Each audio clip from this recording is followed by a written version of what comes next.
Video में हम जानेंगे बड़ी आंत के बारे में, अर्थात लार्ज इंटेस्टाइन के बारे में कि बड़ी आंत का काम क्या है और इस बड़ी आंत में किसका पाचन होता है, किसका पाचन नहीं होता है। ठीक ना। देखिए, बड़ी आंत, इसे इंग्लिश में बोलेंगे हम लार्ज इंटेस्टाइन। ये साइज में काफी चौड़ी होती है। देखिए, छोटी आंत और बड़ी आंत। छोटी आंत ये लंबाई में बड़ी होती है, जबकि बड़ी आंत काफी चौड़ी होती है। अब देखिए, इसमें भोजन का पाचन नहीं होता है, यानी कि बड़ी आंत में ना भोजन का पाचन नहीं होता है। इसमें किसका मतलब अवशोषण होता है, तो केवल जल का होता है, जबकि छोटी आंत में भोजन का पाचन होता है। अब देखिए, इसमें तीन चीज पाए जाते हैं। कौन कौन? तो देखिए, पहला होता है सीकम, दूसरा होता है कोलोन, तीसरा होता है रेक्टम या मलाशय। रेक्टम या मलाशय। आइए अब हम जानेंगे कि कौन सीकम है। देखिए, छोटी आंत से जो भोजन अब जाएगा किसमें, बड़ी आंत में, तो वही पहला हिस्सा कहलाता है सीकम।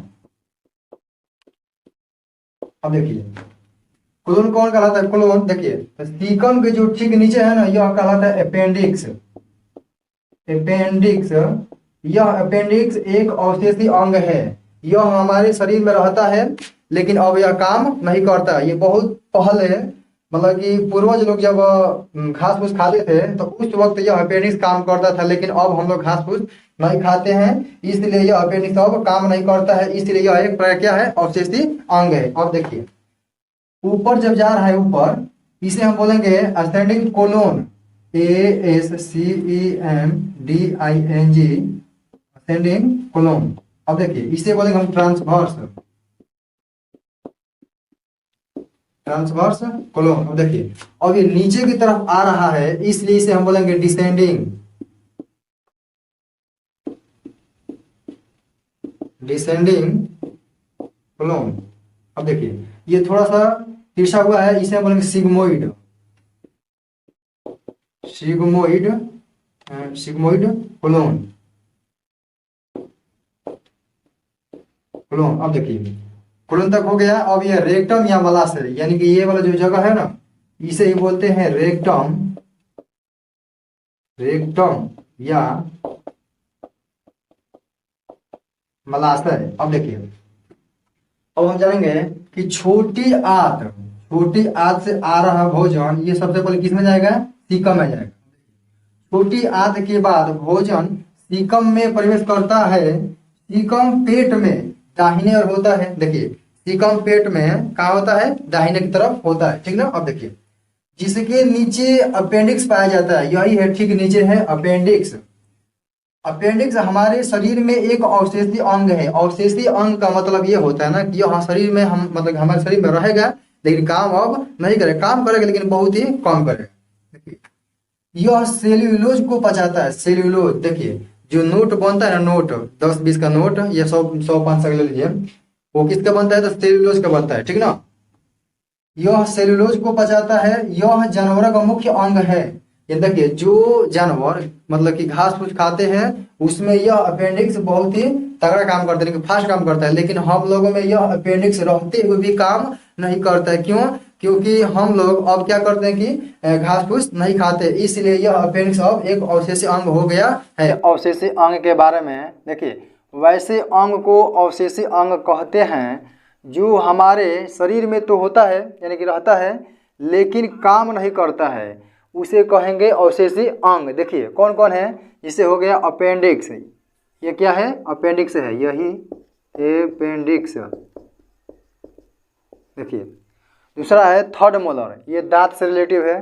प्री मोलर, ये भी दांत से रिलेटिव है। और देखिए पीना, ये पीना है यानी कर्ण पलव, ये कान के जो बाहरी हिस्सा है ना, इसी को बोलते हैं पीना। इसका काम क्या है, बस दो काम है, चश्मा और मास्क, चश्मा और मास्क को फंसाना। ठीक ना। अब देखिए, त्वचा के बाल, यानी कि जो हमारे शरीर पर जो बाल होते हैं, इसका काम ही क्या होता है, कुछ नहीं होता है, ये भी एक प्रकार का अवशेषी अंग है। देखिए, जब कभी भोजन अपेंडिक्स में फंस जाता है, यानी कि इसमें फंस जाता है, इस अपेंडिक्स में, तो उसे ऑपरेशन करके अपेंडिक्स पूरा काट दिया जाता है। सीकम के बाद, सीकम के बाद देखिए, यही है सीकम। सीकम के बाद क्या प्रारंभ होता है, कोलोन प्रारंभ होता है, जिसमें जल का अवशोषण होता है। इसी कोलोन में जल का अवशोषण होता है। अब देखिए है कोलोन में ही म्यूकस का निर्माण होता है। देखिए म्यूकस का मतलब क्या होता है कि जब म्यूकस रहेगा तो यह चिपचिपा पदार्थ बनाएगा और म्यूकस नहीं रहेगा तो ये चिपचिपा पदार्थ नहीं बनाएगा। देखिए यह म्यूकस मानव जाति में काफ़ी ज़्यादा होता है, इसलिए यह चिपचिपा पदार्थ बना देता है। लेकिन कुत्ता जानवर में यह म्यूकस बहुत ही कम होता है, इसलिए उन लोगों का लैट्रिन जो होता है बहुत ही कड़ा होता है। अब देखिए म्यूकस का निर्माण मलाशय में अवशिष्ट पदार्थ जमा रहता है और गुदा के बाहर निकल जाता है। मलाशय का मतलब देखिए मल प्लस आशय, मल मतलब कि मल मूत्र होता है, आशय मतलब कि घर होता है, यानी कि मलाशय इसी को बोलते हैं। देखिए अब ये हो गया गुद्दा, इसके बाद क्या होता है लैट्रिन का रूप धारण कर लेता है। अब देखिए अब हम जानेंगे कि लैट्रिन का मतलब पीला किसके कारण होता है, तो बिलिरुबिन के कारण होता है। अब देखिए अब हम इस समय जानेंगे कि पाचन की संपूर्ण क्रिया कितनी अवस्थाएं में होती है, ठीक ना। तो अब देखिए अब हम जानेंगे कि पाचन की संपूर्ण क्रिया कितनी है, तो 5 अवस्थाएं होती है। मतलब कि पाचन की संपूर्ण क्रिया की अवस्थाएं कितनी होती है, 5 होती है। देखिए जिसमें पहला है अंतःग्रहण, अंत मतलब कि अंदर, ग्रहण मतलब कि अपने अंदर ग्रहण करना। देखिए भोजन को निगलने की क्रिया को अंतःग्रहण कहते हैं, यानी कि जब हम भोजन करते हैं जब तक भोजन हम अंदर कर लिए उसे क्या कहेंगे, अंतःग्रहण। अब देखिए पाचन यानी कि भोज्य पदार्थों का छोटे छोटे सरल पदार्थों में टूटना ही क्या कहलाता है, पाचन कहलाता है। अब देखिए अवशोषण यानी कि पचे भोज्य पदार्थों को कोशिकाएं जब सोख लेती है तो उसे ही कहते हैं अवशोषण। अब देखिए स्वांगीकरण, पचे भोज्य पदार्थों से ऊर्जा प्राप्त करने की क्रिया को क्या कहते हैं, स्वांगीकरण। यानी कि देखिए जब हम भोजन करते हैं तो हमें क्या मिलता है, ऊर्जा हमें प्राप्त होता है,